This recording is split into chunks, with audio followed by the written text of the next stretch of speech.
السلام علیکم ورحمۃ اللہ وبرکاتہ۔ نئے سال کے موقع پر ہمیں کیا کرنا چاہیے جو قرآن و حدیث کی روشنی میں صحیح ہو؟ نئے سال سے متعلق کسی بھی عمل کو تلاش کرنے کی کوشش کی، لیکن قرون اولیٰ میں کوئی بھی عمل نہ مل سکا۔ البتہ حدیث کی بعض کتابوں میں یہ روایت نگاہوں سے گزری ہے کہ جب بھی نیا سال آتا صحابہ کرام ایک دوسرے کو یہ دعا سکھاتے تھے، بتاتے تھے، آپس میں پڑھا کرتے تھے۔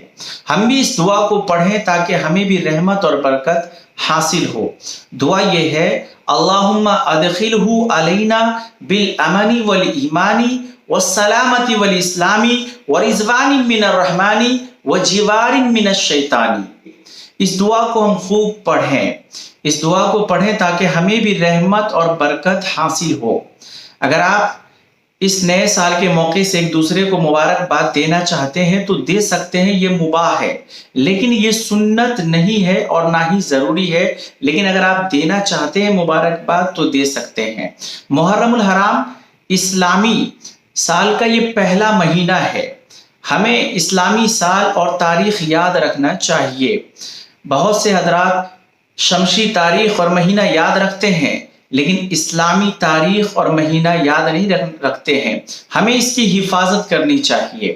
محرم الحرام کے موقع سے ہمیں دو کام کرنے کا حکم ملتا ہے۔ پہلا یہ کہ رمضان المبارک کے بعد اس مہینے کے کسی بھی دن روزہ رکھنا سب سے زیادہ افضل ہے، خاص طور پہ 9، 10 یا 10 اور 11 کا روزہ رکھنا زیادہ افضل کی چیز ہے۔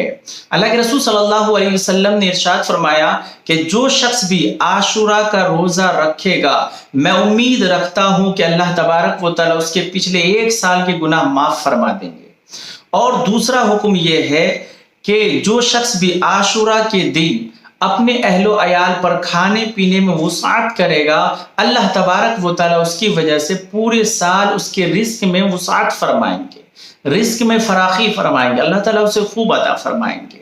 یعنی 10 محرم کو روزہ رکھنا ہے اور 10 محرم کو اپنے اہل و عیال پر کھانے پینے میں وسعت کرنا، یہ 2 کام کرنے کا ہمیں حکم ملتا ہے۔